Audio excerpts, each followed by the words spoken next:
The views and opinions of the hosts and guests are their own and do not necessarily reflect the views of the management and staff of Guardian Radio. You're listening to Talking Heads with Naughty and Mary Jane. Only on Guardian Radio 9 FM.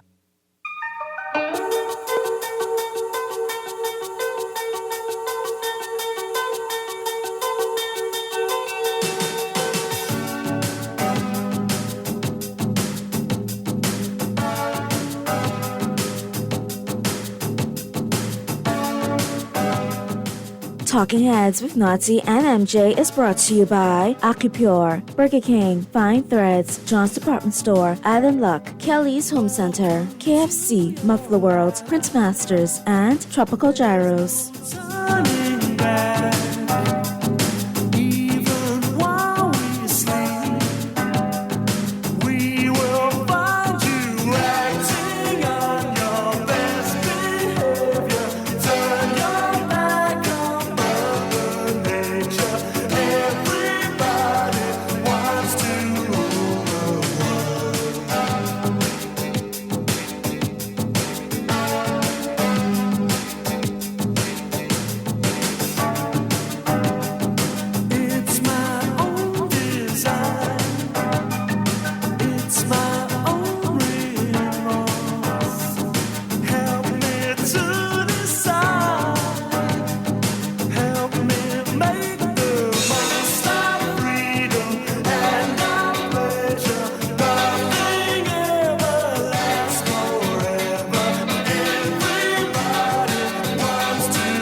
You've got it locked and loaded to the Tuesday, 16th edition of Talking Heads. Naughty and MJ and your company right up until 6 p.m. on this Tuesday edition, Open 9 edition of Talking Heads. We got lots to talk about today, but we do want to hear from you guys as well. MJ, what is good?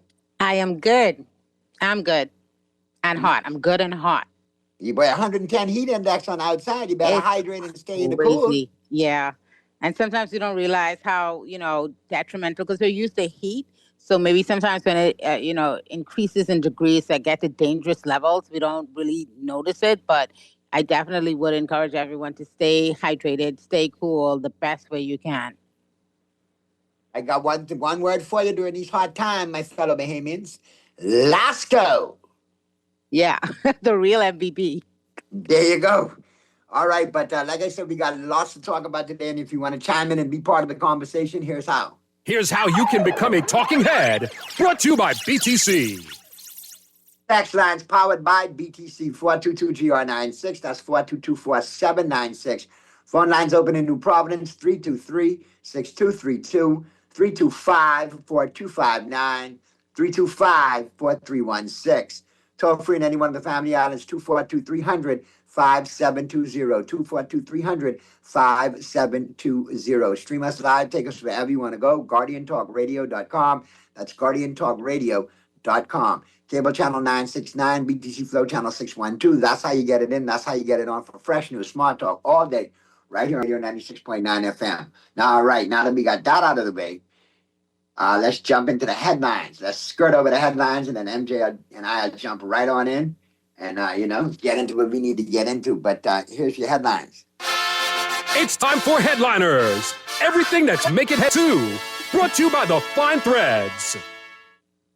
And here's what's blazing up the pages of the Nassau Guardian News and Views Matter since 1844. All brought to you by Fine Threads. And real quick, as we skirt over Pintard, we won't allow drug allegations to be swept under the rug. So the FNM and its leader are staying on it, biting into the bone there. That's the watchdog what the opposition needs to be. I see nothing wrong with what they're doing. I find it a little irregular that if people are into transparency and accountability, why they have such a problem with an investigation being called for. But we'll talk about that more coming up on the flip side. Agency working to address temporary medication supply issues. That's not good. Oof, that sounds scary. Woman arrested in connection with arson case. Bastian, AI will be used to automate government process, not replace workers. Why do I feel like there's something else toward that? But we'll talk about that coming up as well, too. Speaker refuses to withdraw claim Pinto maligned her. What's going on with Madam Speaker, man? She's getting a lot of historical events mixed up in the House, hearing things. I don't know what's going on. Is she okay, or did she have a health issue? Because I heard some, playback, like Chicago mentioned earlier today. What are you talking about? There was no correlation between this past PIP administration and what Mr. Pinto was mentioning prior in previous PIP administrations. Nothing to do with the past administration.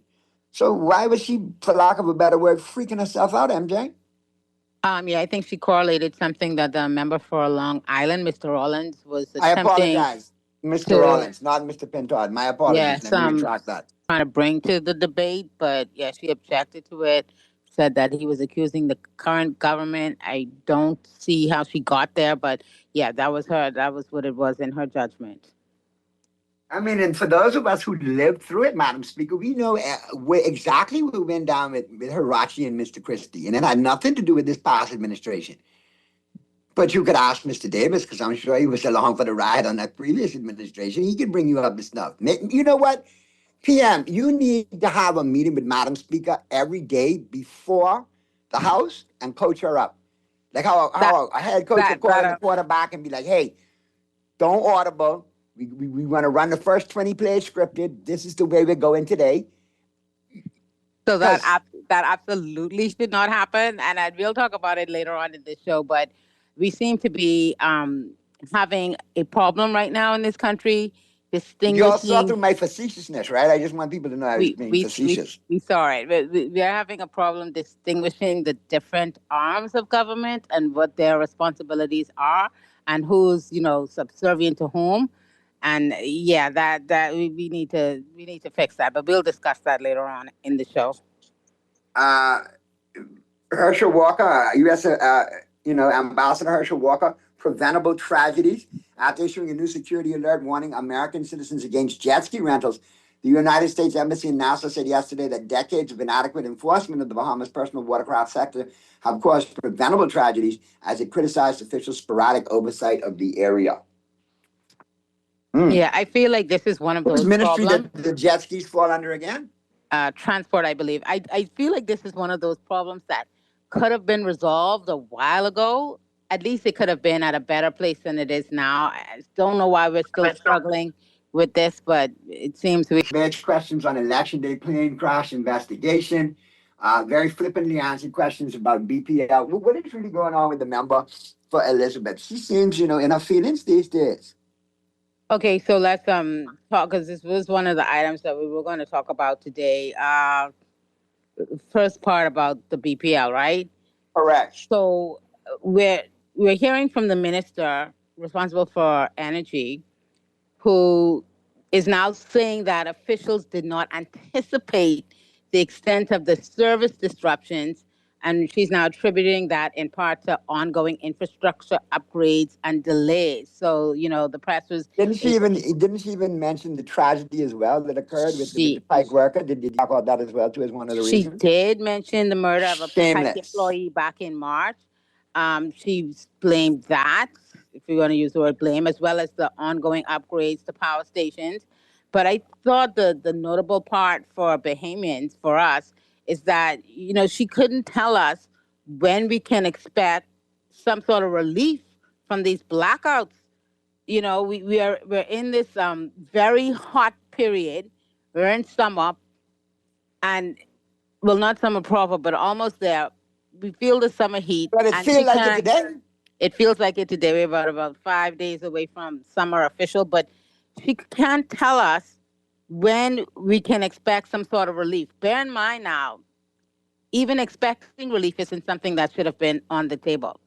We were told, we were promised that we would get affordability and reliable affordability, because let's be real, the prices are not where I'm happy for Grand Bahama, and some things I'm hearing out of there. Some people seem to see a lot of relief, but we don't have that same position here in the capital. And to make matters worse, now we have a really serious reliability problem. And the fact that she's not able to tell us, when the discussions around the Pike workers leaving, the discussions around Island Grid Solutions leaving, and everything falling on Bahamas Grid Company, we were basically told they were what, 90% complete? Does this feel like a system that's 90% complete? The regularity, the length of these blackouts? No. And the fact that she cannot answer questions now, when, let's be quite honest, it was quite vigorous in selling us this whole idea about, selling off a part of the asset that is BPL in order to get something back. Well, it's been sold off. She was cheerleader for all of that boo-boo the fool deal. She's talked and bragged about, rates coming down in Grand Bahama. You can't wait until we get it running for you and all. How? And to no find more ourselves, blackouts and load shedding. And what did we experience recently? Ourselves right back here. And to make matters worse, being told, we don't know. Well, if you're 90% complete, if you're on a schedule, if you're saying that the transmission and distribution is what's the problem, not the generation part of it, then how are you unable to tell us when that's going to be complete and we could, expect these blackouts to cease? This is amazing to me. And I think it calls for, much more accountability than we've been given recently surrounding this whole BPL issue. As for the aviation part of it, this was strange. Can I tell you? That's where things really started to pick up. Can I tell you, this is strange because not only was she asked about BPL, but our Minister of Energy and Aviation was also asked what I thought was a fairly straightforward kind of simple question, which is whether or not the government is going to conduct an investigation into that crash that happened on Election Day that contained the flight. There were 11 Bahamian passengers on that flight. We've seen the eventual fallout from that crash with everything that's happening in the U.S., with the criminal complaint against one of the passengers who is alleged to have been trafficking drugs and is wanted by the U.S. But if you separate that part of it from just the most essential part of the question that was asked today, which is whether or not we were going to conduct an investigation, right? Which you think is kind of like the thing any responsible country would do when you have a flight that originated at one of our airports, was supposed to land at another airport in this country, and that carried 11 passengers, 11 citizens. Well, we have a clip of the minister's response this afternoon, and I mean, just take a listen to it, and let's see if we can figure out why, she could not give us a response. So here's the minister. Moving on to your capacity as aviation minister, already that election crash, they had registrations that were expired. I wanted to know why or how were they able to fly if they had their documents were expired from last year? I'll have to get further details from Civil Aviation. And will there be an investigation into that matter? Any more questions? Listen, did she sound into her Dr. Hubert Minister? I mean, how more flippant can that be? She's asked, will there be an investigation into that matter? Pretty simple question, right? Because you do have, and I think the reporter did a good job with the lead-in question, which is, how is that plane even able to fly between the islands if their registration had expired? One quick point, MJ. We had a responsible, transparent, accountable government. That reporter would not have to ask that question because a statement have already been made saying that, the government is going to investigate these allegations. I agree. And we're a month since the incident itself, and a simple question as to whether or not we're going to conduct an investigation. The minister walks off and asks, are there any further questions? Like, this is, what's happening here? Like, what is going on? Like, actually, there are several further questions. Minister Kobe Davis. Yeah, there are. How did he end up on that flight? What is the connection between, his company and government contracts and Mr. Halkitis? There's a plenty of questions. Why hasn't Mr. Halkitis resigned because of his connection and affiliation to said company with said individual? But Why even is on it when this picture was put up in the House of Assembly the other day, the whole PLP side looked like they saw kryptonite, including the Prime Minister, and begged for it to be put down? those are all legitimate questions. But even on the just if you just focus on the very simple question, which is, will there be an investigation? Mind you, it's a month later, right? How is it that our Correct. Minister of Aviation is unable to say whether or not they will conduct an investigation? I find all of this to be very strange, and I don't think that it's adding to the public trust concerning everything else that is surrounding this particular issue and that particular flight. And those are valid questions to be asked. No, I agree. I It's just not like found her. you asking some roundabout. Those are questions like, why did this happen? How did this happen? Those are valid questions. And it does not, the question itself does not, touch on the other aspects of it that we also want answers to. It's a very simple part. There was a plane that left one of our airports that was supposed to land at another airport. It crashed. Bahamians were aboard, rescued by Americans. So, will there be an investigation into the crash? And after a month later, we get a no comment, any further questions. That is very, very strange to me. And the fact that this administration seems to be in questions is beyond me. I All could tell along you, in this, they have forgotten who they work for. This administration has forgotten who they work for and forgotten the fact that they need to answer questions with some sort of validity. I can tell you, it's one thing to hear it. I think when Bahamians see the way that she just kind of turned her body, almost like, don't ask me nothing about nothing to do with that cry. It's going to look even worse. It's a simple question. Either you are going to conduct an investigation or you're not going to. It's a month later. That is a simple, simple question that should have gotten a response from the minister.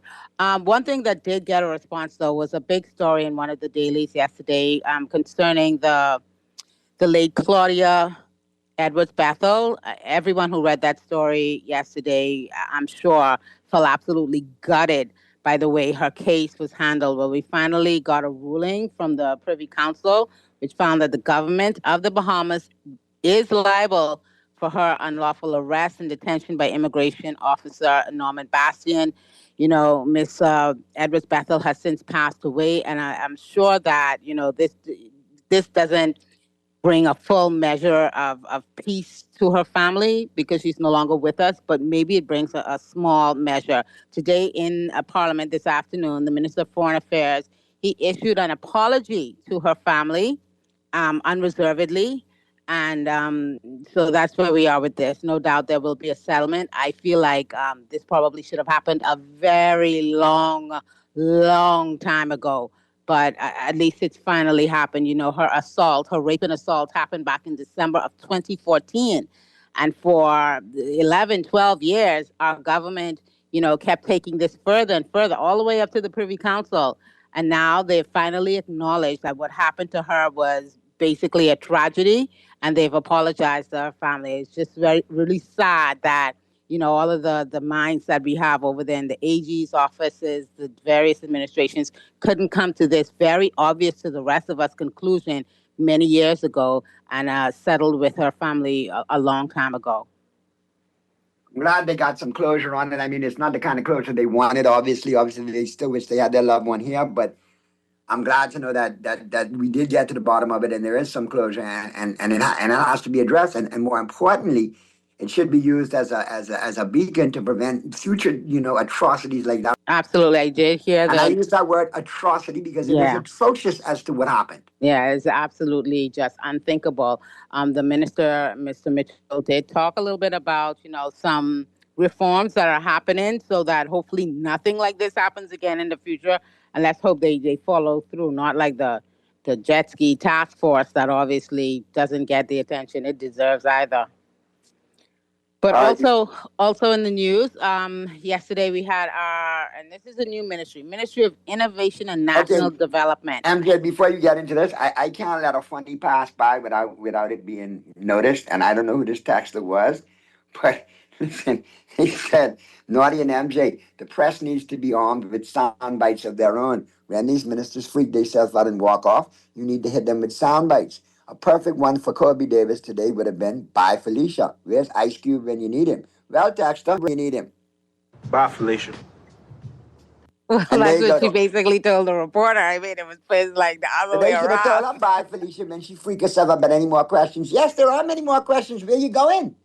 Yeah, that was very strange. I gotta tell you, the whole posture on this, it is strange. It is You very know? strange. And real quick, let me just get a couple of more texts in. Good afternoon, Naughty and MJ. Novae Chester was moved from tourism because he lied that Grand Bahama was booming. That's why. Next move out the door. No leadership for him. He better watch it. Naughty and MJ, my power was off for over 3 hours in the Ukiah area of Grand Bahama. Progress? Hey, say you're getting a taste, Grand Bahama. Wow. Don't say I didn't tell you so. Mm. Mm. Good afternoon, Naughty and Lady MJ. How I get no title, but you are lady though, that's true. But anyway, my power went out from after 7 p.m., never came on until after midnight. I'm in menopause. I was so miserable and couldn't sleep. Wow. Thank That you for that is overshare, but I can imagine. Wow. no, these legitimate concerns that Bahamians have. And let's be real. The length of these blackouts are also just ridiculous. You take an hour, 2, 3, 4 is the max. When you start talking 7, 8 hours, when you start talking 24 hours, I mean, that's not just me being hot. That's the food in my fridge starting to get hot as well. You understand what I'm saying? Like this Yeah. inefficiency has real consequences that you could probably count in dollars. So I need a little bit more from our Minister of Energy other than I don't know when. You know, Yeah. if But you're the 90% immature done, schoolgirl response is not going to cut it. if you're 90% done, as you say, if that is in fact accurate, then you should have a timetable and you should ensure that, the workers and the companies involved are sticking to And that we all timetable. know how that particular minister go. If they have something to throw down, that's all they're gonna trumpet. That's all they're gonna make noise about. That's all they're gonna run on with. And I think it's kind of interesting because a few weeks ago, when asked about this, the picture we were painted is much different than the reality that we're living right now. You know, it wasn't no, I'm not sure, expect some blackouts, this kind of thing. It was, oh yeah, we're 90% done, and it's gonna be great. Yeah. And now we're living a different reality than the one that was sold to Now us. he's sweating. Well, No, Naughty. The minister couldn't say that the government would conduct an investigation because the government would be bound to conduct an investigation. I forgot about that portion of the text. Thanks. This is what they call progress. Let those said suffer and sweat. Don't feel sorry for them. It's what they voted for. Drown in the wave. Oh Lord, how bitter are you, Texter? Naughty, come on, man. You see that face Adrian White show in Parliament? The PM was frightened looking at that. That's why the PM said, put it away. He got nightmares. Question. So is the immigration officer going to go on trial for rape? Question mark.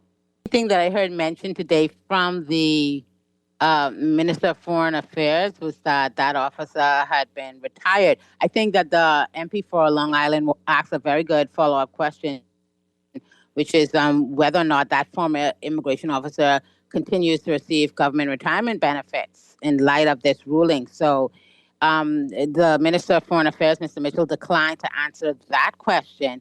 So I guess that's another thing we have to wait and see what comes of that.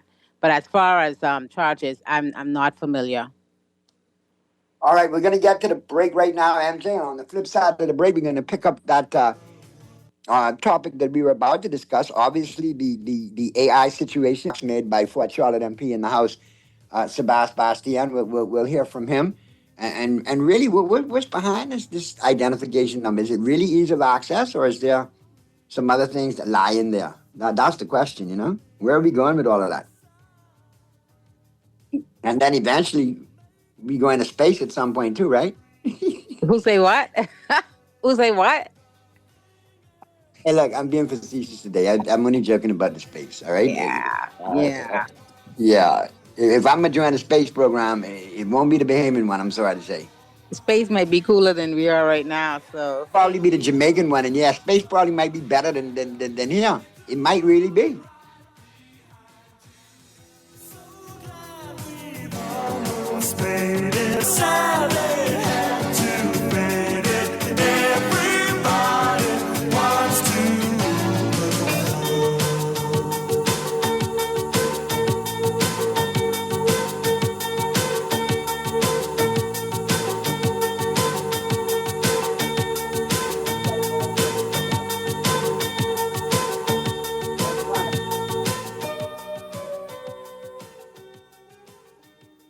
Turn a trip to Burger King Nassau into a galactic adventure with the Mondo and Grogu Whopper Combo, featuring special shake fries. Whether you're a bounty hunter in training or just here for your way, Burger King Nassau has everything Mandalorian and Grogu related you could want. Grab the toys, the mugs, the crowns, and your crew, and head on down to BK and celebrate the Mandalorian and Grogu adventure with Burger King Nassau. This is the way.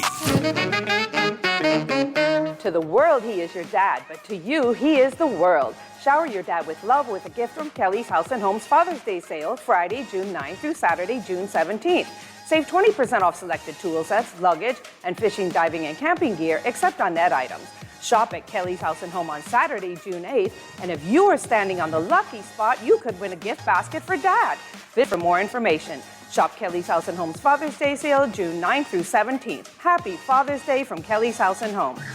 Woo, closer. If you set people's seats on edge every time you step on the brakes, it's time you visit Muffler World on Mackey Street. They can take your brake rotors off, and if there's anything left, machine them shiny. Then their technicians will install new pads, and before you know it, you'll be able to stop without people calling social service on you. They're trying to hit my car. Children in the car. Muffler World can replace the whole package, including hoses, master cylinders, and more. For first-class brake work, stop by Muffler World on Mackey Street. Open Saturdays 8 till noon. Your next win is waiting right now at islandluck.com. The quicker you sign up, the quicker you can play, the quicker you can score, and the quicker you can win big. From casino games to sportsbook action and lottery excitement, it's all just a few clicks away. Sign up today at islandluck.com and get in the game instantly. Island Luck. Join the winner's circle now. Must be 18 and over. Island Luck reminds you that it's only a game, so please game responsibly. You're listening to Talking Heads with Naughty and Mary Jane. Only on Guardian Radio, 96.9 FM. It's time for The Buzz. What are you buzzing on? Brought to you by John's Shoes.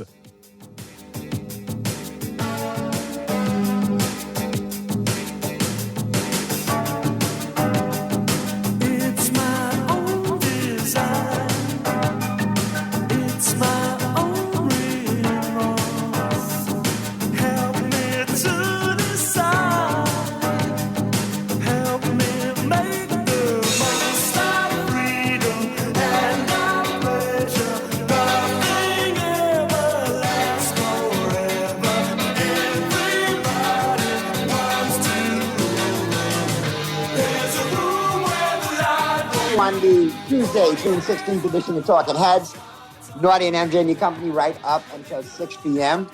on this Tuesday edition. And yes, we are opening the lines, and we got lots to talk about.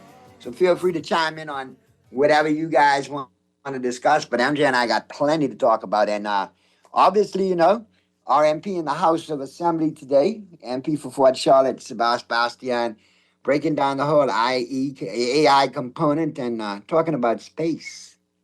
Yeah, so yesterday he gave his, I guess, inaugural address in the House of Assembly, and he did talk about things that our ministry we have, which is the Ministry of Innovation as well as National Development. And a lot of things that he spoke about, he spoke to like modernization, right?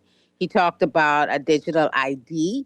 You know, he talked about how it'll be less bureaucracy, less duplication. He promised, you know, more efficiency once they get this thing going. I think they allocated something like $6 million to the Oracle server this budget, and then it looks like it jumps up to 12 moving forward, at least 12 million moving forward. So that's to tell you the kind of, you know, storage capacity we're talking about as well as information.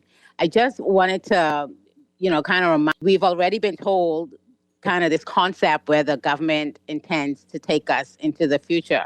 When he gave his initial budget communication, our Minister of Finance, Mr. Halkitis, talked about the Bahamas identification number. He talked about One Tax Bahamas. And I mean, it's not like they're hiding it, right, at all. He was very clear that a lot of it has to do with leakages. As I said before, when we look at the budget, we don't see a lot of like really big ideas that'll bring in a lot of money, but they are looking at a 41% increase in business license fees. And to me, that's not about necessarily bringing in a lot of new business, but more or less collecting what they call leakages, you know, very taxable money that they're just not getting now because the system isn't efficient. You know, when you go to a government agency, you may find that your information there is siloed, like that agency has it. What Mr. Bastian spoke to yesterday is about having a system that basically sees everything all at once, which is interesting, right? It sounds like modernization. We're going Do you to smell that? Do you smell that? You say modernization. I got a different Asian. Taxation. Taxation. Now nobody can escape the long arm of the tax man with this number. With this. Yes, look at it. Everything at the same time. Correct, MJ? Yeah, it's going to be interesting because So all of what you owe in taxes go show. You can see some of the benefits of it, right? Like better service for citizens. And I think everybody welcomes that because how much time do we lose in productivity resubmitting the same information, you know, standing on lines and this kind of stuff? If we do have a system which is going to be very efficient because they say it's going to be powered by AI, I think that that'll be a good thing. But I just don't want us to lose sight about, you know, the potential of where a system like this can lead. And I think it's incumbent upon the government to kind of like explain the way they intend to use this system fully, its integration and its relationship to the Bahamas identification number, and also, you know, other questions surrounding privacy, surrounding which agencies are allowed to talk to other agencies, which information is allowed to be accessed by maybe, because if I'm going to, say, for example, let's say a person goes to renew their driver's license, right? Are they going to be able to access, you know, your NIB information at the same time to see if you update property tax information? If you go to renew your business license, are they looking at that at the same time? Because make no mistake about it, the way that it's been explained, the system will absolutely have those capabilities. But I think what's missing from the conversation now is, you know, what they plan to do in terms of protecting our data rights, our privacy rights. I think that they need to tell us, you know, if there's going to be audit trails, you know, how the information is going to be shared. Do we need to consent to some of this? If the information is wrong, is there a clear process for correcting it? If the information is sensitive, are they going to put limits on who can see it? So there are a lot of questions, and these aren't necessarily obstacles to modernization. I think that they're responsible governance questions, and so far that has been, and I think that we welcome the benefits. It sounds great, right? But Bahamians really need to understand some of the trade-offs, you know, the transparency, the privacy, the accountability that we're looking for in some of our other government legislation we have not seen. So if you're going to build this system and you're going to build this like fairly soon, then the infrastructure becomes very difficult to unbuild. That's why I think conversations around this matters, and we have to make sure that we get it right and that they, you know, make us feel comfortable about the way they're accessing our information. Good afternoon, Nwaddy. The MP for Fort Charlotte speech. Sometimes he sounded confused, or did AI write his speech for him? The last thing we need is Elon Musk or Planter to get their hands on this data. Using user data to track an individual is illegal everywhere. Naughty and MJ, I said this last week, this ID number linking all our data was troubling. People do not understand. The only entity should know your purchase details is the vendor you purchased from. Yet customs require you to list down to your jockeys. This is beyond odd. Now they want to link this map directions to your house, your voting history, your date of birth. Who knows what they're extracting with this weird online banking agreements? And also, you know, I mean, these are legitimate questions. Like I said, if you go to do one thing, are they going to be looking at another? You go to one agency, you know, are they automatically, that person at that agency automatically going to have access to all of your records? Those are questions that I think, because the technology is certainly there to do it, but they're policy questions. And I think we need to know which path the government is contemplating. And also, when you build a system, once you build it and it's built, you got to have clear rules, because what you may intend it for today may be used in a completely different way 10 years down the line. So I think they should answer some questions around that. You know, historically, privacy wasn't protected just by the law itself, but by separation. There was friction, right? So you go to NIB. NIB may have some of your information, but not all of it. There's a little bit of friction there. It helps you with privacy, but now it's no longer going to be there. So they really need to explain to us how this information is going to be used. Of course, we want the ease of accessing our information. Of course, we don't want to be, bringing documents every time we go to a separate government department, but there definitely should be some guardrails in there. And so far, I keep hearing the great side of it, which I love, the ease, but I'm not hearing the privacy conversations.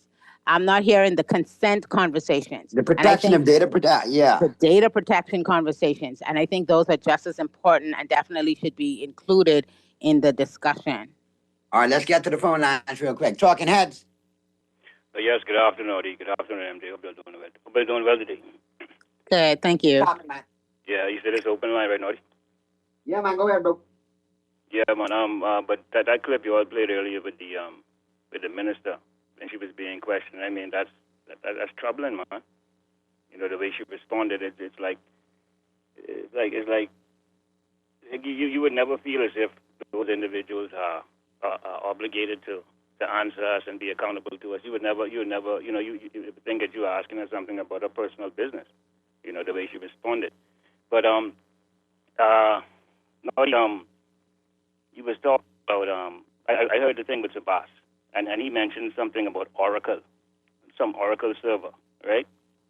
And I was wondering, and I hear y'all talking about privacy, I was wondering if that Oracle server has anything to do with, in the recent takeover, in the recent thing that went on with TikTok, when I think some American firms or whatever became interested in it or forced the Chinese people to sell a piece of it off or something, right? When around the time that was happening, there was this thing trending on TikTok where they were telling everyone on TikTok to block Oracle. And I was wondering to myself if that's the same Oracle that the minister was referring to when he was talking about us getting onto that server or something. Because that's troubling. Because, Naughty, and MJ, I don't know if y'all can remember, right? But when I was growing up, New World Order, One World Order was a big thing. You know what I mean? And now, which New World Order are you talking about? You talking about the New World Order? Or are you talking about the NWO with Hulk Hogan and Scott Hall and Steve and Nash now? Which one? Because I know all the NWOs. I ain't talking about them fellas, man. Yeah, but yeah, man. But it's like people seeing blind and hearing deaf because that's where everything is being consolidated into power, into one to do, and like how y'all were talking about data and protection of data and stuff like that, right? Another thing that I recently learned about is data centers, right? And how impactful in a negative way they are on the environment and how much energy they demand, how much power they demand. You'd be surprised. And how much water they require to keep the systems cool, right?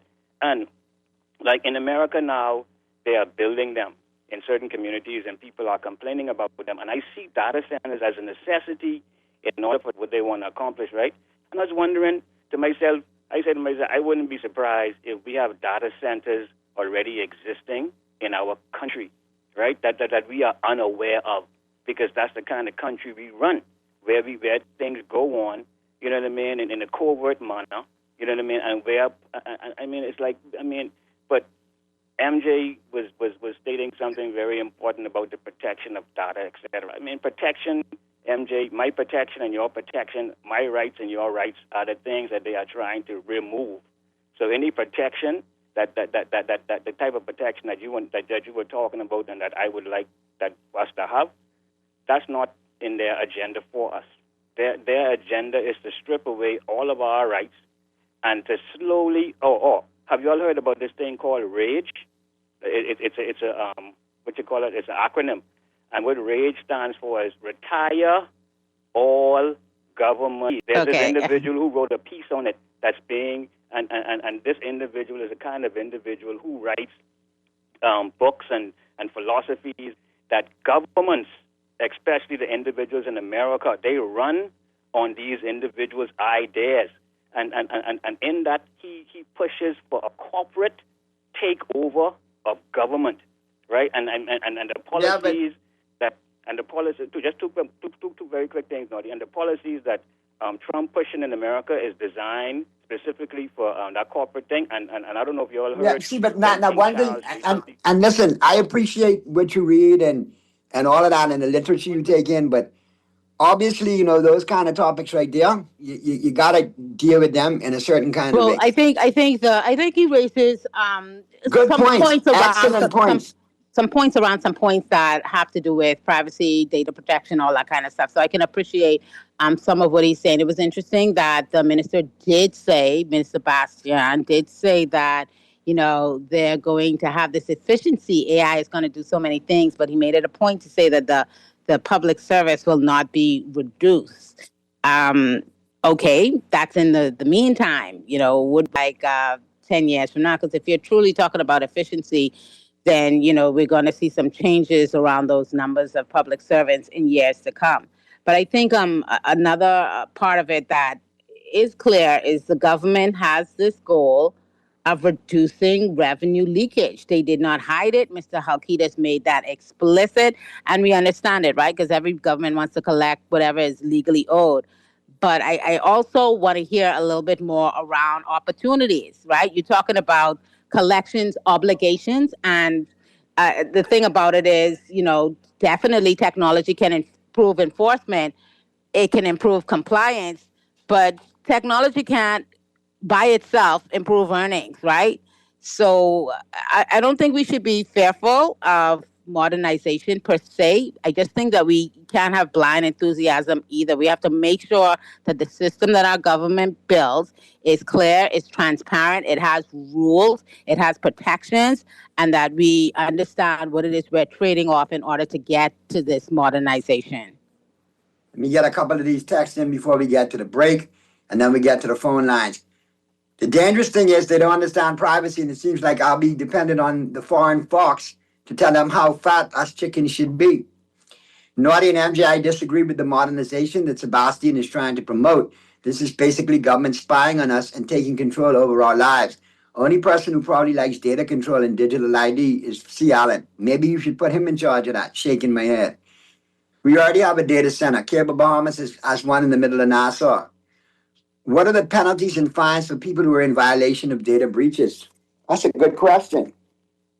Yeah, that's a very important question, because, like I said, if you have every agency able, if there's no longer friction, then, you know, there are important questions around, you know, what can be accessed by whom. Will there be an audit trail? What protections exist for citizens? So we heard about the good parts of it, the fluff of it, but that is not the whole conversation. And I think it's just as important to talk about, you know, some of these other issues and questions that Bahamians have. Because, like I said, once this system is built, yes, it will improve our efficiency in terms of government services. Yes, it will most certainly, because I think that is like one of the top goals, increase the ability of government to collect taxes from its citizens, what they call leakages.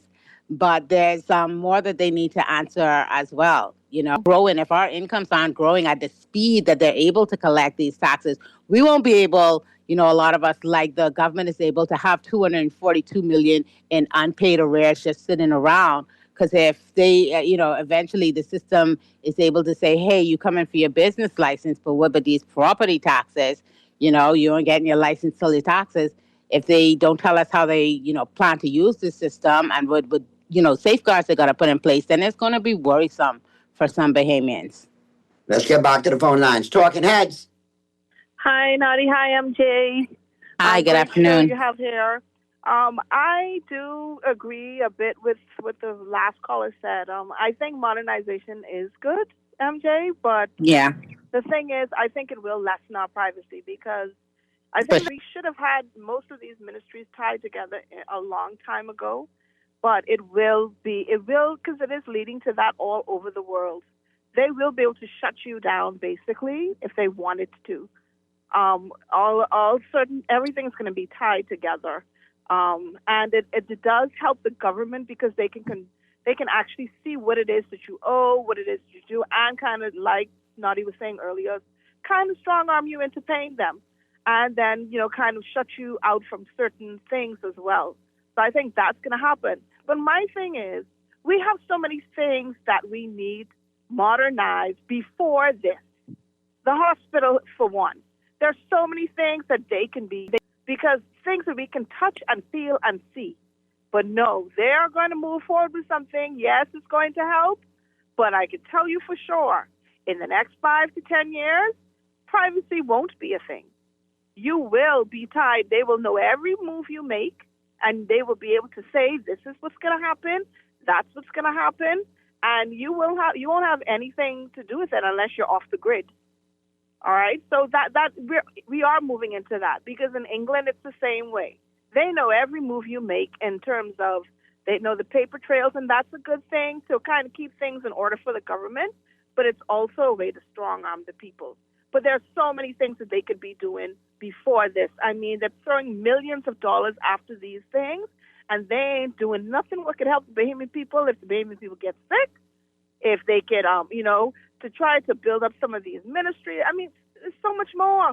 So it really sickens me to hear that this is the first thing that you want to tie up so you could take more money out off of me if I miss and forget to pay this month the tax revenue or whatever. That's all I want to say. Thank you so much, Carla. And yeah, I mean, there are real concerns. I mean, we know what the benefits are, right? But I think that some of the trickier questions is Correct. a bit problematic. The sticky questions, the tough ones. Sticky questions, yeah. They need to answer that. We need to know. I think the public deserves to know, because there are different paths that modernization has taken in different countries. The fact that one of the first things we heard in the budget was about this Bahamas identification number, was about this One Tax Bahamas, was about revenue leakages. That, I think, deserves further explanation, both from the Minister of Finance. I think he will speak again during this budget debate. I don't think we'll hear again from the Minister of Innovation and National Development. But I think that the minister should speak about how they're going to deploy, all of this power that they will accumulate when they do put together this digital ID and this, one single identifying number, and about the safeguards that they're going to put in place to protect Bahamians. Right, we got a lot of work to do in this country, MJ, and we got a lot of questions to ask in order to get to the places where we need to be. We're not going to talk about space. We're not going to talk about going into space in the space program. We ain't going to talk none of that. Because Bahamians took that portion of that contribution and have run a country. The least bit of the whole speech that we should be focused on. Justin does me, though, because I ain't gonna lie. I bought into some of the foolishness at the gas station this morning. And I ain't gonna lie. Somebody say, Naughty, can you imagine if we made it to space? Really? All our spaceships breaking down in outer space, like our Defense Force boats just be breaking down? I was like, Jesus. I didn't hear any of that. You guys have some great imaginations. They just jumped on that and peace, Elon Musk and so on and so forth. And here we go. But I tell you one thing, man, surprised about, talking about space in 2026. Because KB already said a long time ago, we was going to deep space. So as we get to the break, news is coming up. We'll be back at you right after the news. I can let KB take us to the break with Deep Space, man, in case we need some ideas for our new space program. That was the best laugh I had for the day, MJ. I ain't gonna lie. The Bahamians, they creative. When they want to hold on to something and create a narrative out of something they heard, some of the funniest people ever. But I could imagine a spaceship out there, Man, we done break down. We right here by Pluto. You all send my next thing to tow us home, please. You got Russian spaceships, you got American spaceships looking at us getting towed home. Oh my God. Let's go to the break, Mr. Producer.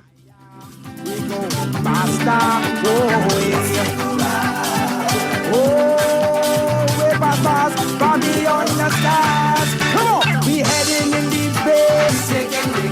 Oh, we heading in deep space. Look ya! Oh, girl, throw that boom, see young girl, wind your waist. Get ready for the countdown. We heading in deep space. See, I am Captain Kirk. Come board my rocket ship. Buckle up, let's ride. Get ready for the lift. I want to show you what the planets. Fly you to the moon. I want to send you into warp drive into the twilight zone. I want to orbit around Uranus. Open up the hatch. See if any life down there, any crab I can catch. Cause I'll always be a Bahamian gal. Anywhere I go, eating plenty guap pot and marching up some dough. Gal, we heading in these bays. We taking Rican Springs. Yes, we heading in these bays. Look here, young boy got plenty action. Old boy know how to pace. Get ready for the blast off. We heading in these bays. Yes, man. Let's go. Don't get lost in there now. Go. KFC has a bold new flavor you'll love. Introducing the all-new Barbecue Rap Star. We're talking a juicy chicken breast filet, fried to golden crisp perfection, covered in sweet and smoky barbecue sauce, topped with cheese, then wrapped in a delicious toasted tortilla with flavor in every bite. Go spicy or keep it original. Either way, it's a star for a reason. The new Barbecue Rap Star is the star of the menu at KFC Nassau. Get yours today at any KFC Nassau location. John Shoes and Accessories is your one-stop shop for all your footwear needs. You will find a growing collection of classic and trendy styles with new arrivals every week. John's covers the whole family and has great prices, helpful and friendly customer service. Your experience shopping with us will be time well spent. Shop with us online at www.johnshoes.com. John's also now carries small home appliances, so come on into John's, located on Rosetta Street in Palmdale and Carmichael Road West. John's, we put fashion at your feet. Guess who's back? It's that time again for the 31st annual Michael Scudery Peace on the Streets Basketball Classic. Bring it on now, let's go. Whether you're a player or a fan, you don't want to miss this one. The action starts July 13th at the Hope Center. Log on to peaceonthestreets.com and register. Come on, everybody, we're going! That's the Peace on the Streets Basketball Classic, where we shoot hopes instead of guns. Game time. Craving something bold, fresh, and unforgettable? Tropical Gyros is your flavor-packed escape, a Carib-Greek fusion born right here in Nassau. From juicy grilled salmon, chicken, and pork gyros to loaded bowls, fresh salads, wings, and more, there's free craving. Find Tropical Gyros at any of their locations, JFK Plaza, Rosetta Street, Port Lucaya Freeport, or their franchise spots on Prince Charles Drive, Soldier Road West, Delaport, and Carmichael Road. Tropical Gyros, not just good food, it's an experience. You're listening to Talking Heads with Naughty and Mary Jane. Only on Guardian Radio, 96.9 FM.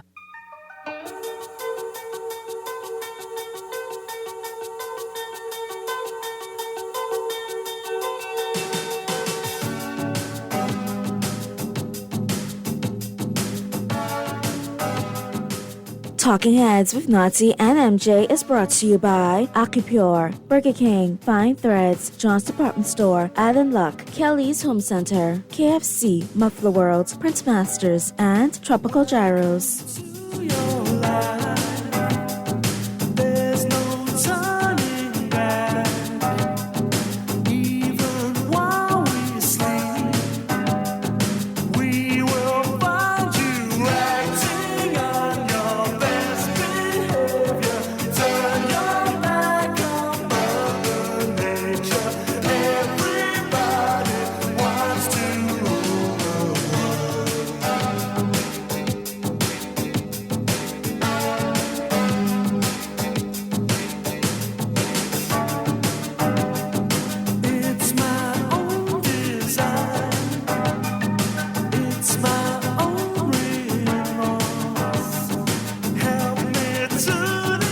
We're back at you on the Tuesday, June 16th edition of Talking Heads, Naughty and MJ and your company right up until 6 p.m. And we're into the 5 o'clock hour, 5:08 p.m. is the time. And before I forget, I don't want to forget, man, big special happy birthday shout out, man, to big time listener, long time friend, long time schoolmate, Mike Linares, man. Mike Linares, have enjoyed this and many, many more. Rock out till you clock out, my brother. All right? And enjoy it to the fullest. That's from me and MJ and the whole crew here at Talking Heads, man. Yeah, good stuff. Happy birthday. And make sure, give your sister a cocktail, too, on your birthday, too. Make sure Tara gets something to drink, too. You all celebrate. Go. Opa! I'm sure they'll have a good time. All right. Now, speaking of this this coming in now, courtesy of the Tribune. Police chief to probe. Let me get the correct headline too. What I tell you. Police chief reveals special team is probing U.S. drug plot claim. Police chief reveals special team is probing U.S. drugs plot claim. Police Commissioner Shanton, this is courtesy of the Tribune. Police Commissioner Shanton also has revealed a special team has been investigating the United States criminal complaint involving Jonathan Eric Gardner for weeks, even before opposition leader Michael Pintard and other FNM MPs formally asked police last week to investigate the matter. The U.S. filings alleged identified person referred to as Politician 1 met in October 2024 with an undercover DEA source and a pilot inside a Parliament building to discuss an alleged cocaine shipment from Colombia through the Bahamas to the United States. It also raises concerns about possible political facilitation or protection and links to law enforcement or security officials. Commissioner Knowles told the Tribune yesterday that the police received the indictment shortly after it was filed and launched an investigation before the opposition formally delivered its request. Let me tell you that shortly after the indictment, just a few days after the indictment had been filed, the police headquarters received a copy of that. Immediately, I made sure that an investigation team was put in place to begin working on that case. And so we've been looking at this matter for the past few weeks. I do not have a special team of investigators looking at this matter to determine any breach of our laws and policies. And I have made sure that the Prime Minister and my minister are aware that the Royal Bahamas Police Force has been looking into this. Okay, well, I mean, it is good to hear. And she confirmed the investigation remains active and that officers are speaking with several people. She declined to disclose details, saying that she did not want to jeopardize possible charges. So, at last we've heard from the commissioner, right? Would we have heard? Let me give a round of applause. Everybody's been round it lately. Let me give Commissioner Knowles a round of applause. Way to go, Knowles. So, I mean, would we have gotten this announcement if the Free National Movement, if the opposition hadn't, staying on this issue to scrutinize exactly what may allegedly have happened in our parliament? Now look at it go. We have the Commissioner of Police saying an investigation was launched prior to the leader of the opposition requesting that the police investigate said allegations. So you got two entities crying for an investigation, one conducting an investigation, one asking for an investigation, and the sitting administration avoiding questions and anything, an investigation at all costs, walking off like a petulant schoolgirl from an interview to avoid answering questions. Yeah, which is really strange, and it'll be good to get a follow-up from Commissioner of Police to figure out how all-encompassing their investigation is, whether they are also, in connection with civil aviation, because, of course, a part of their investigation would cover, I would think, the plane crash itself and some of the subsequent allegations made in that criminal complaint by DEA agent Michael Coleman. But it is good to finally hear the commissioner. I wonder if this investigative team is the same or working in conjunction with the one that we were promised back in December of 2024. Like, what's happening with that aspect? Because the U.S. seems to have connected the case and put them in the same universe. I mean, have our local law enforcement officials done that to this point as well? We don't know. But I mean, I would say props to the leader of the opposition, because at least we have now a response from the Commissioner of Police saying that an investigation is taking place, whereas everybody else, particularly the executive branch and especially Parliament, seems to want, to be much more quiet on this whole episode that's bringing us some really kind of bad headlines globally. But I think hold on a second though. Go ahead. Go ahead. It is. I want to address that one key thing you said. There had a lot of callers calling over the period in the history of this show saying, these things made by this PRP administration are not globally damaging. They're not brand damage. It is brand damage. When you have people across the globe, let me let friends reach out to me and say what's going on in your parliament. Who's your new prime minister? Tony Montana? People cracking joke. It's reached. It's out there. And people aren't looking at us in a good light. They're looking at us as the same old, same old. The Bahamas, from time immemorial, been involved in this kind of ish. We can't really think about changing our image for once after 50-some years. Is this what we're going to be known for, or is there so many other things better that we could be known for? I think it's important to acknowledge, and this is what we would expect our leaders to do, that accusations such as these and the nature of these can have negative effects on our brand, whether or not those allegations are true, right? It could be that the allegations are completely inaccurate, and that could still, because it's been put out to so many news agencies and reported on by so many agencies, particularly because of the plane crash and the rescue, that it could still have, some brand damage there. That's why it's incumbent upon us to do what the commissioner says that we're doing, which is conduct our own investigation, figure out exactly what's happening in our own house before they tell us what's happening right here at home. Gone are the days that you're going to see our prime minister, any current prime minister, hop a flight like former prime minister Lyndon did, buy the airtime on NBC and defend the country. Yeah, it's not that. I mean, I know he might have been, you look back at history, he might have been defending the indefensible, but at least he had the backbone and the bollocks to stand up and say, no, we'll deal with it ourselves, we'll interview it. And from our investigations, this is what come through. And you expect us to crack down on all of this. And the majority, everything coming through is going to America with one of the biggest consumption rates in the world. He had his facts, he had his details to back up what he was saying. Yeah, we have made an approach to say, no, it didn't happen. Are you crazy? That's not the kind of show we run. That is ridiculous. We've done our own investigation. This is what's come out of it. Nothing. It would be good. Sound like an ostrich and hope it blow over. It's ridiculous.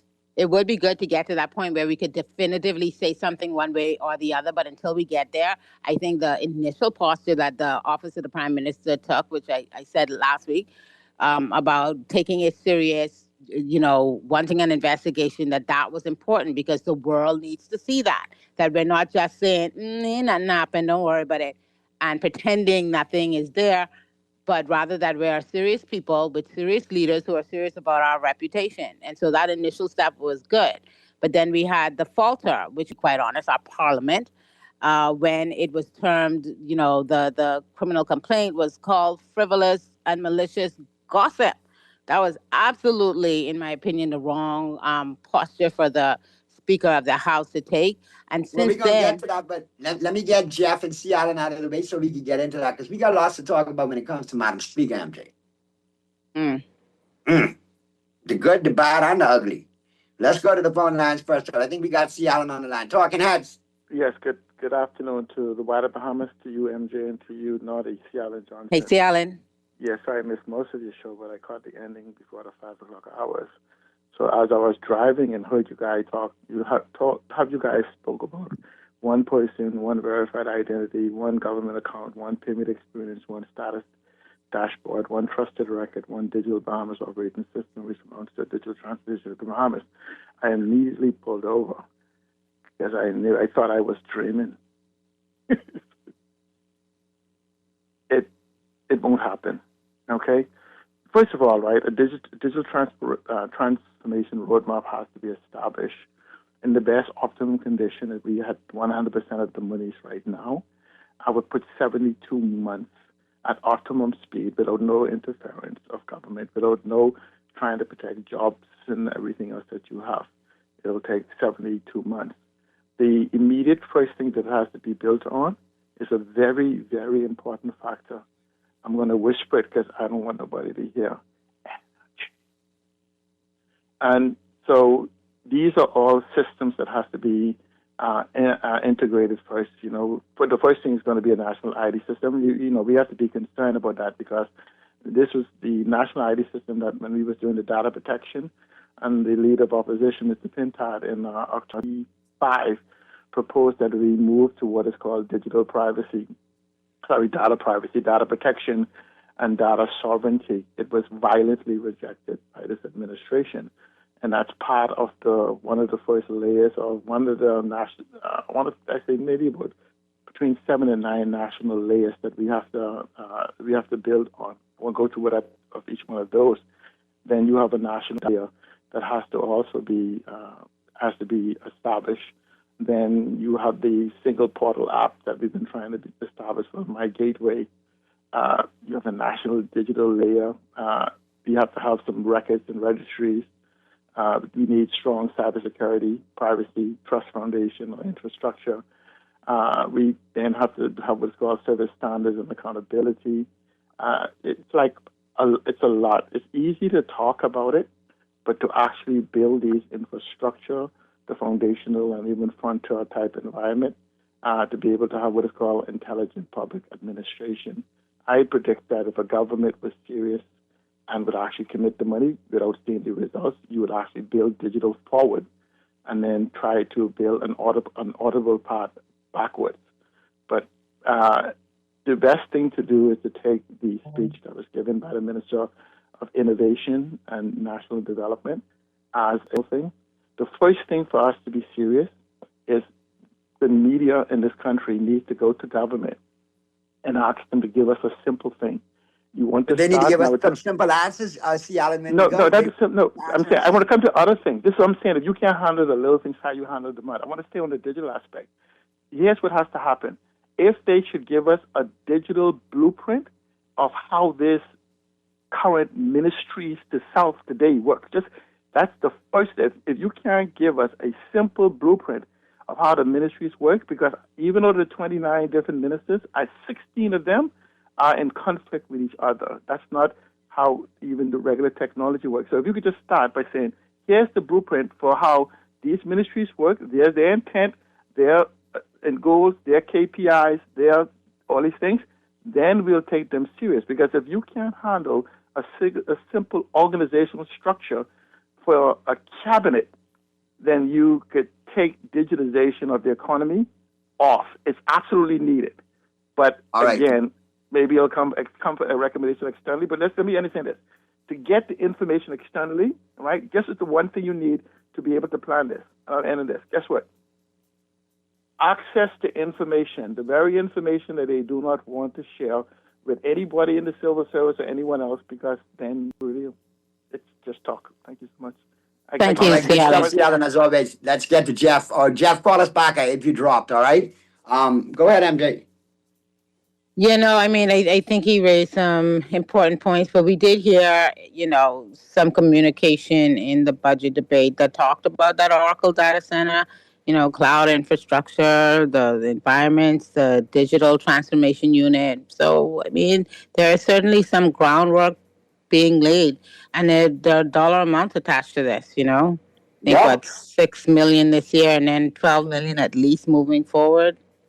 A lot of tests coming in. Let me jump to some of them. A regular computer program can introduce massive efficiency with AI never involved. Remember 10 years ago when blockchain was supposed to solve everything and every new system was marked as running on the blockchain? When is the last time you heard the word blockchain? AI in most conversations is the new blockchain. The data commissioner by law is supposed to protect our data. I was sounding the alarm from the minute the PRD released data that allowed a third party to link our voter ID to digital map directions to our houses, our date of birth, and photo without our permission. It's been a month, and the data commissioner has said nothing. Hi, Naughty and MJ. No, I agree. Because I actually sent an email, and still I just got an acknowledgement they received it, but that's it. So questions there for sure. Hi, Naughty and MJ. There is currently a new data protection commissioner in place, and hi, Naughty and MJ. Is there currently a new data protection commissioner in place?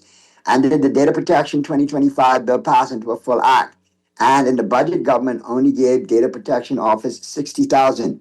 What talk shop can be run on $60,000, let alone a data protection department? That's a great point. And the same questions around FOIA, right? And the fact that that's always under budgeted, even though we were promised, FOIA implementation, full, I guess we assume funding, but that hasn't happened yet. The $60,000, I haven't looked at that in the budget yet, but now that you mention it, I heard $60K mentioned, yeah. But if it is $60K, I want you guys to, just juxtapose those two things. You have one minister talking about leakages and how they're going to shore it up and how it's going to be, this Bahamas identification number is going to help that. You have talking about AI and innovation and ease of doing business and all of your data and one place to look at all of it. And then you have on the protection side a very underfunded but very necessary component to this whole plan, which is the data commissioner getting $60,000 if that's accurate. Like, that's not the balance that we're looking for as citizens. We expect much more resources to go into that, because the primary concern, once this is built, is going to be, are you at all times, protecting our data, and do we have the requisite bodies that are supposed to oversee that protection fully funded and operational? And so far, we're not hearing that in the conversation at all. Let me get back to the text lines. Remember the fuss when Elon Musk wanted access to Social Security to link it to other systems? That was a huge deal. Social Security was designed to be separate and unlinked to any other data systems. The absence of a direct link was a major part of the data protection. Now this guy talking about bringing in expert data miners and giving them all of our data, suck my teeth, shaking my head. Yeah, no, this is a problem that the government, these are questions that the government, are going to have to confront. I agree with that, because they're two separate questions, right? What can this potential system see? And I would argue that it's probably going to be able to see a lot. Individual visibility by regular Bahamian citizens to the state, if they hit like maximum potential of their system, is going to be huge. But there's a separate and just as important question, which is, what ought it be able to see? And so far, I'm hearing all of the what it's going to be able to see, but I'm not hearing a debate around if it should be able to see some of these other agencies as is being proposed, whether that ought to happen in the way that's being, loosely described. All right, let me get into it. Boy, listen here. This is a hot topic. Good afternoon, Noddy and MJ. Just my 5 cents. I honestly believe this government is only implementing legislation to keep friends, family, and lovers in power. I can't trust them with anything, including this new BID. Noddy, that commissioner is a fib. Why Fred said it's frivolous. Noddy and MJ, I smell BS. All the noise the opposition was making, and the commissioner and the PM and National Security Minister didn't utter a single word. Commissioner, I expect more. Good afternoon. I now wonder if the Minister for Elizabeth's Head is any good at all. Does she realize families were also on that flight? Good afternoon. I now, the difference between this and PM Pinden is the events are alleged to have been captured on video. And yes, you can tell the difference between AI-generated video and real events. Okay, Tex, but I was kind of referring to the man took action. There was something done, not just sitting here, pontificating, twiddling your thumbs, hoping it'll all blow over. See, Alan forgets that they've already breached privacy at the PRD. It doesn't have to be done, right? The fallout is the same. Elon Musk could come in, doge our data, then leave us with the mess. Noddy and MJ, do you want the Bahamas government to ban kids under the age of 16 years old to have access to Facebook, TikTok, Instagram, Snapchat, and other social media unless they show proof of age by digital ID? The government in the United Kingdom, Canada, Australia, and other countries have implemented digital ID for people who want to access social media. I hope the Bahamian government doesn't do this, because this is an opportunity for the government to force Bahamian adults to show by saying they're trying to protect kids by showing digital proof of who they are before they can post to Facebook or other social media. So that means someone like you, Inigo Zenikazala, under a pseudonym, will not be allowed to post a joke or political satire jokes online unless they go, yeah. I think hold on, and it doesn't like the joke. They can arrest me. Well, guess what? See, Texter, we gonna have to find that out, hey, because I push every envelope when it comes to that. I think arrest me for satire. You want me to drop satire on them every day? I think I did see what the UK. I did see what the UK has done, and obviously their government is acting in a way that it feels benefits its citizens. I leave that up to the people of the UK, whether they, agree with that or disagree with that. They'll work that out internally. But yeah, they have banned social media use by persons under the age of 16. Typically, the social media companies themselves have 13 as the age, but we've already seen many reasons why we cannot trust them to have access to, our children and the way they go about, enforcing some of their own rules is very, very questionable and leaves I think this would be one of the biggest leaps that this administration took if they wanted to put influencers or social media personalities, media, so on and so forth, from using a platform and they can express their opinion. Are we really reading between the lines here? Yeah, but we're jumping at something that's not been said, and it's not I don't want to argue against a straw man that someone It's just the propped what ifs, up. though. I understand the what ifs, and I can respect that, but that so far has not been a part of the conversation, right? I just would encourage all parents to just monitor their kids' use of social media in any event. You be getting to the point now where Oh God, yes. government has or feels or wants to probably get in everything, and you could have some debates around that as well, but I think we've seen enough from these social media companies to understand that children absolutely need protection. I don't have an opinion on that. All I know is that for us who have we have teenagers, just monitor your child's use of social media. That's important. Let's get to the phone lines. Talking Heads. Naughty and MJ, good afternoon. What's going on, Big Jeff? Yeah, man, I ran out of minutes there earlier, but had to call back in. I am kind of peeved when it seems as if the Bahamian populace have this notion that we are helpless. Anything that we want to change in this country, it takes numbers. As people would say, even with the election, it takes numbers.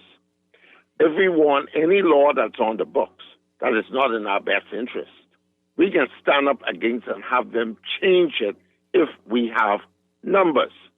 But our people seem to be paralyzed with this notion that nothing is going to change. They could tell one or two persons can say this or say that, but if you don't have the numbers to back up what it is that you want change, you're not going to get the change that you want. Remember, from the DNA days, I remember one of our catchphrases was the power of the people is greater than the people in power. And that has been a time, and yet we have not seemed to grasp it. Nothing is going to change in this country. I don't care which political party you may be attached to. But if you are looking at political party instead of looking at being a nationalist, a lover for your country, then nothing is going to change. Before I go, they talk about the ease of doing business in this country. This is another big pet peeve of mine because the agencies that we have, it seems as if the red tapes and the bureaucracy that we have to go through just to try to establish a new business in this country, it's really mind-boggling. I personally have been waiting now since September of last year to now. Jeff. Yeah, September of last year to now to get the BDB, and I'm calling them out specifically, to try and entertain something where there's an advantage for me to employ 60 persons, which means 60 Bahamian families could be touched by having some level of employment in this country. And I'm still waiting for the second meeting to occur. Yeah, I know the budget just passed, but the part that really kind of ticks me off is there is no process, it appears, that at least we could discuss what documents is submitted, what documents needs to be further submitted in order that when the budget is passed, I am then able to qualify for the monies that I need in order to carry the business forward. That is not happening. Now, some persons are saying, and I hate to speculate, when you put plans into some of these places, your stuff goes to other people and they would refuse you. I hate to want to say, but I am particularly peeved off right now that the process of trying to establish a new business in this country by someone who wants to be an entrepreneur at my particular age wants to do. And I am not getting the level of cooperation needed or the level of discussion that should have been had by now to have this process go forward. And it takes me to have to come on to the airwaves or me to go into the public domain to flesh this out in order to get an action going. Ridiculous, Naughty. Okay? I am, as a Bahamian citizen, I am ticked off. And I'm putting it there because when you go and you jump overheads to go to the next level, then they will take offense because you jumped over their heads. But let me tell you something. I'm about to jump over some heads to see if I can get some things done because it is totally ridiculous. Okay? All right, Jack, breathe though, breathe. Breathe. I know you're upset, but you have a platform here, so, you know, if you have opportunity to express yourself, if it continues not to go your way until we can make some good changes for the ease of access with Bahamians opening up and starting businesses. Let's get to the other calls. Talking heads. Talking heads. All right. We got that call there, Mr. If you run out of minutes, call back. But I guess what I need you to do now, Mr. Producer, is cue up that song for me because MJ, you know, we got to discuss it and obviously what's really going on in our House of Assembly. What is really going on in our Parliament? I've had so many people hit me and ask me, Naughty, I know you got material for days. Yes, I do have material for days. Satire for days. I just turn on a parliamentary channel and watch. It writes itself. But obviously there's a lot of talks and questions and controversies emanating from the House of Assembly, and it's emanating from one individual.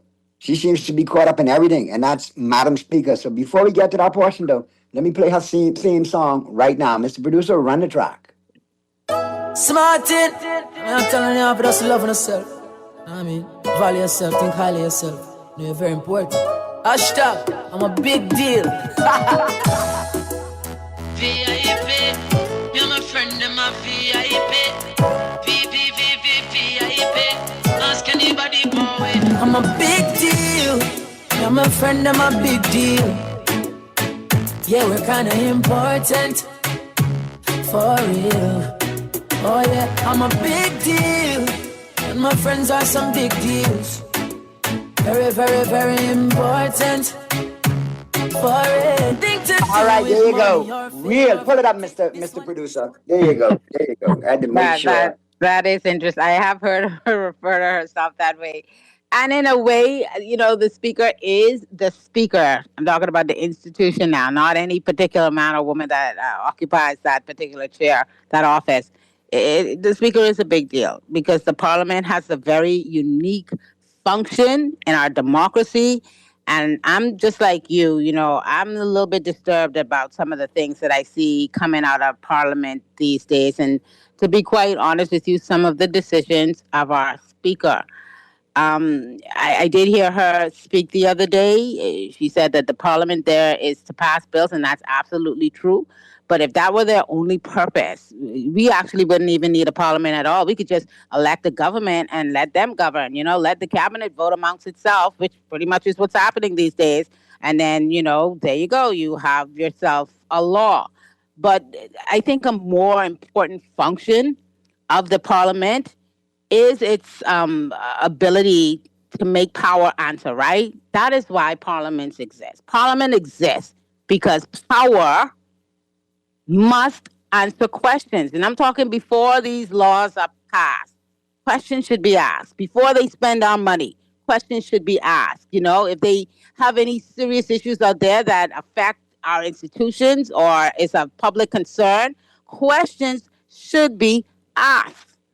The executive, they have their role. They're supposed to govern. Parliament's role is to scrutinize. And I find it very strange that one of their primary functions seems these days to be getting pushed aside, and Parliament is almost acting like just some rubber stamp executive. I was very disappointed in some of the decisions that the Speaker has made recently about probing some issues that are of great and grave public concern. And so I started doing a little bit of research about parliaments in general. And of course, when you talk about the Westminster system, you have to go back to the source because our version is, pardon my French, but kind of like a bastardized version of what they have going on there in the UK, their British House of Commons.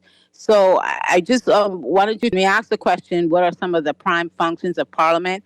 Here is former UK Speaker Betty Boothroyd, who kind of explains what Parliament is for. So let's listen to Ms. Betty Boothroyd, who served in their House of Commons. She's the Speaker from 92 to 2000, explaining what Parliament is for. In action to ensure that those who advise ministers should never overlook the primacy of Parliament. This is the chief forum of the nation, today, tomorrow, and I hope forever. Now, question time offers a prime opportunity to hold ministers to account. And I share the disappointment at the slow progress that is being made. Too many backbench members are being deprived of their chance to question ministers by the long-windedness of colleagues. Bring down the order paper as we should. But there is also an issue of quality as well as quantity. And there is from time to time a risk that engagement with the real issues is seen to be overshadowed by political point scoring simply for its own sake. Now, Parliament's other prime function is the scrutiny of government legislation. And there is, I believe, throughout the House, a general recognition that this is an area ripe for improvement. Committees of the House, as well as outside bodies, are making a substantial contribution to the debate. And the issues are serious and they're complex, and there's no simple solutions. The debate should not be conducted, however, on party lines, nor on the simplistic basis of the executive versus the rest of us. The objective, to my mind, must be improved scrutiny leading to better legislation, perhaps even by greater use of pre-legislative arrangements. I think they might be very useful to us. And again, it is as much a matter of quality of scrutiny as of quantity. I think furthermore, the House must be prepared to put in the hours necessary to carry out effective examination of the government's legislative work. So some words that stand out. Scrutiny. The job of Parliament, scrutiny. Scrutinize the government. Oversight. That is the thing that I feel is missing in the way that our current Parliament is functioning. And a part of this is because we do have a super, mega, ultra, maximum, Gussie-made cabinet where everybody just about is called executive, right?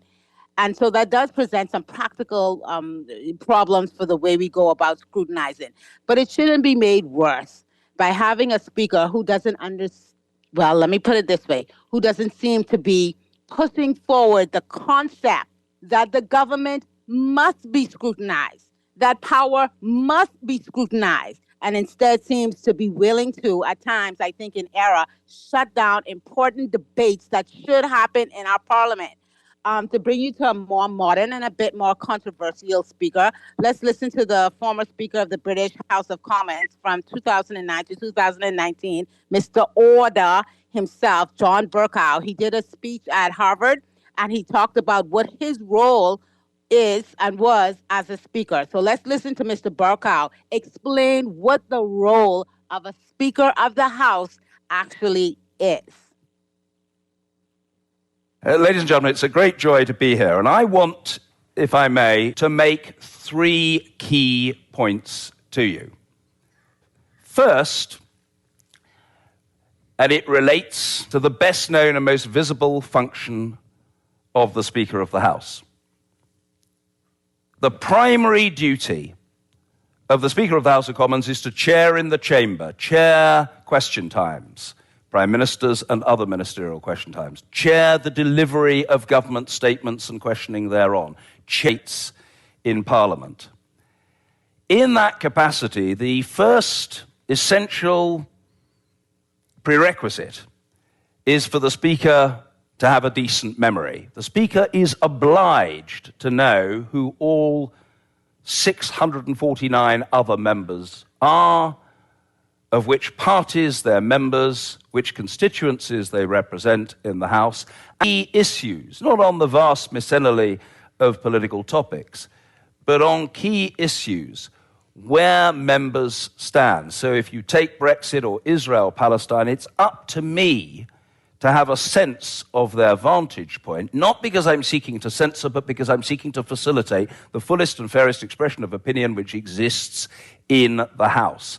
The Speaker in our system, by contrast with that of others, including that of your own magnificent legislature, the key responsibility of the Speaker is to be an umpire or a referee rather than a player on the pitch.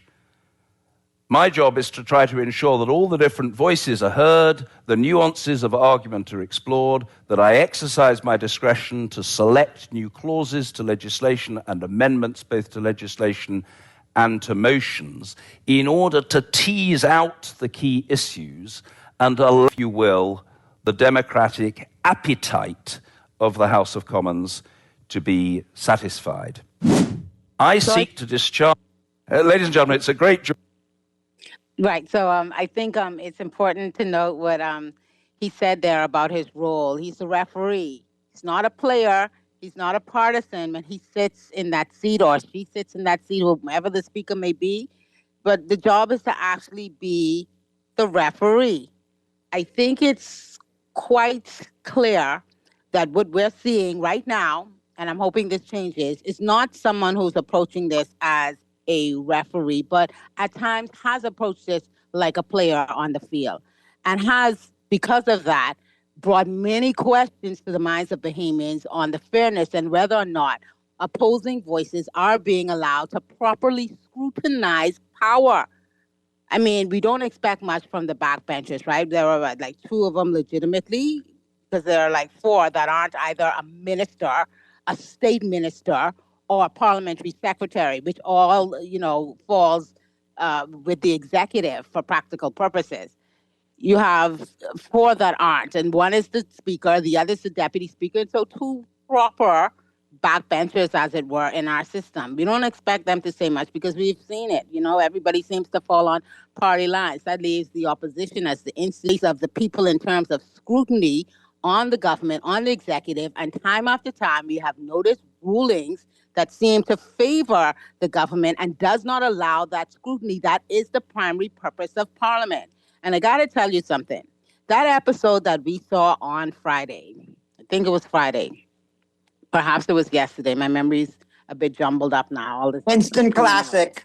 Where we have the Speaker of the House making an assertion about what the leader of the opposition said, refusing to specifically point out what it was that he did to quote-unquote malign her character. And then when the leader of the opposition, who, by the way, is also a constitutional office, the speaker is, but so is the leader of the opposition.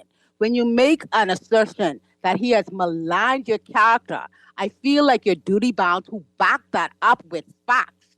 The speaker failed to do so. And furthermore, she seems to have gotten some pivotal points that she kind of raged against him with absolutely incorrect. When he came back later in the afternoon, read the post that he made on Facebook in its fullness, and I think a regular person would look at that and say there was no maligning, right? Words have meanings. All they do in Parliament is produce words that then become laws. That's their job. And that's where I'm a little worried for Madam Speaker. I mean, how well does she know words? I mean, based on, if we look at past track record and, what it was, does she really know vocabulary like that? Because obviously maligned, there was no maligning in that statement whatsoever.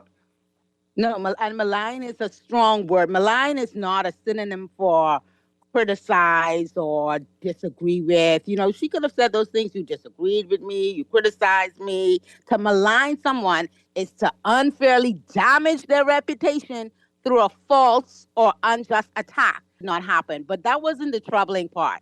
The troubling part was when the leader of the opposition pointed this out, asked the speaker to withdraw her words. She refused.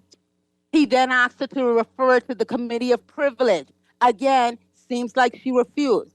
So, I mean, we're getting to a place now where we have some real questions around how our Parliament, which is supposed to be the people's house, and how our ability to scrutinize our own government is playing out because of this posture taken by the speaker that I think is not only inappropriate at times, but also can be seen as damaging to the institution itself. And not to just mention that it comes across to Joe Public as her being very biased, one-sided. And that's not the role. That as is we heard not from the role. As we heard from the former speaker, you got to put yourself in that referee outfit. And now, speaking of referee, if she is the referee of the house, then she needs to be like a baseball referee, and we need instant replay in there so we could play back what happened, and she could see where people said what and what said who. Which is a great point, because when she refused, because this was the second time actually that she got the facts jumbled up. But go ahead. When she refused to withdraw, and then she refused to refer it to the committee, what mechanism is in place to hold a speaker to account? Right? The speaker derives her powers from the House. So does the Public Accounts Committee. So just because I heard him talk about the Public Accounts Committee doesn't get its power from the speaker. It gets its power from the same place the speaker gets her power, which is the House itself. But I think that, and I'm very disappointed that the government was also quiet when Mr. Pinchard asked for this to be referred to the Committee of Privileges. Everybody sat back and was like, oh, even though they know, had they been in that position, they would have expected a full and fair response. She didn't even bother to really address why she wasn't referring it. So I think there is definitely something that needs to be done. The Parliament is not subservient to the executive, even though there are times where it could be assumed that it is. The Parliament is its own legislative body, an own branch of government, co-equal to the executive, co-equal to the judiciary. But what we're seeing these days, it does not appear that way. Let's get to the phone lines real quick. This call has been holding. Talking Heads. Hey, good afternoon, Marty, MJ. Hey, You all have too much high expectation for the Parliament of the Bahamas, man. Listen, from no matter who was in power, to me, they always was a challenge. I think the best one in my mind would have been Halson Moultrie, because he fell out with the PLP primarily. But or when he was trying to do it right, it caused them friction between the PLP. And that's best, I think, what I've seen in my time, as fairness. Because, again, they're beholden to constituents. They're beholden to a party. If she was fair, as you call it, and they were not happy with her, they would have had her go on the last election. You see, and she wouldn't have had the chance. And see, so people are dependent on, the parties to continue to put them in, and so they can do what the party lines calls for. I also don't have no expectation for the police commissioner, the police to do anything. They hadn't, and then the U.S. government is going to withhold that information. Why didn't they mentioned politician one, they said what he did. How come they didn't charge him or her? They could identify and seek extradition for that politician.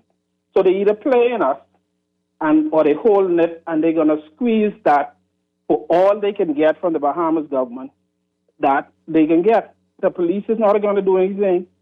No investigation is going to lead anywhere. DPP or I think, independent. Not to interrupt, caller, but I just wanted to make a point. There is a third way, which is that their investigation is still ongoing. Correct. That's just the point I was about to make. It could still be an ongoing investigation. Remember what Ambassador Walker said. It means that it could possibly be still ongoing. It's an open investigation. But with the ongoing, what they initially identified to get their case heard in that court was that this person participated with a politician who they identified, politician one. They said what he did, and what he did already, they already identified it. That person now knows that they are under investigation, whoever they are.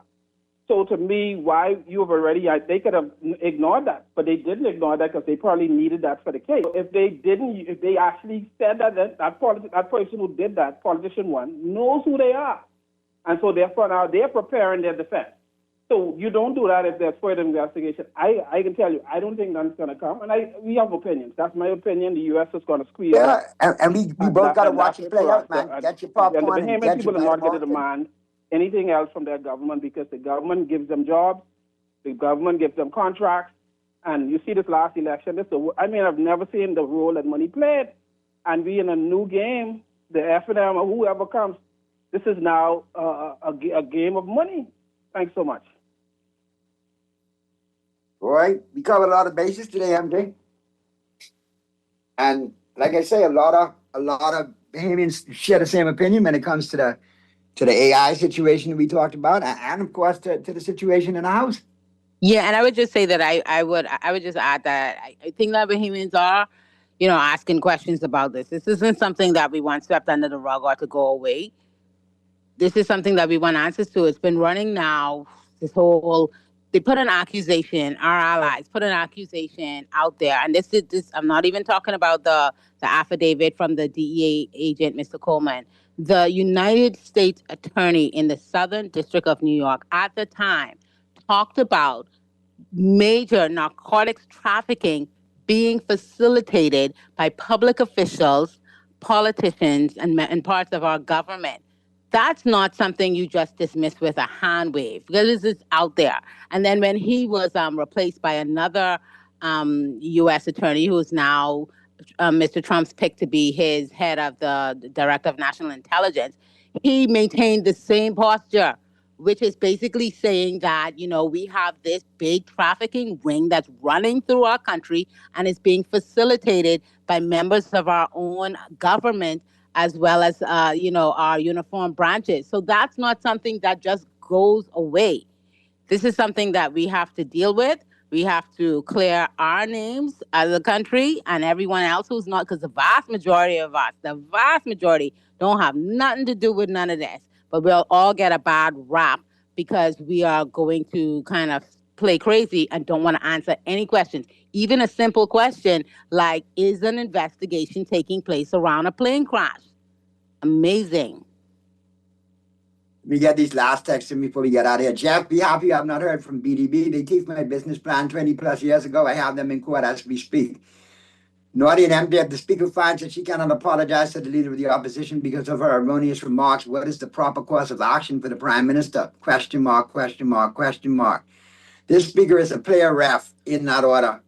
House to be a part of the party, need not to be a part of the party. They need to truly be independent. Houston, is that you texting us? How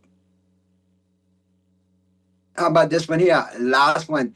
Hi, Naughty and MJ. This speaker diverse following the partisan speaker in the U.S. House of Representatives and not the mother of our parliament, Westminster. We will soon see her on YouTube under Worst International Parliamentarians.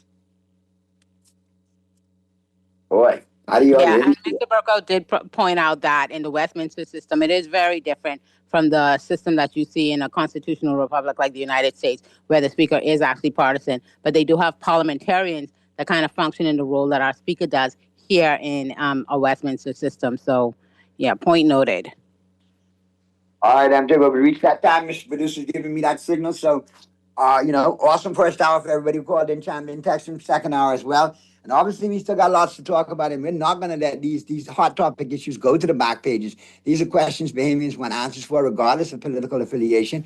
As Bahamians, as nationalists, we need to know what's really going on with our numbers, with our money, in our country, on our dime. All right, so for MJ, for Purdy, this your boy Naughty, and for Mr. Producer, of course, we'll see you tomorrow right here on Talking Heads.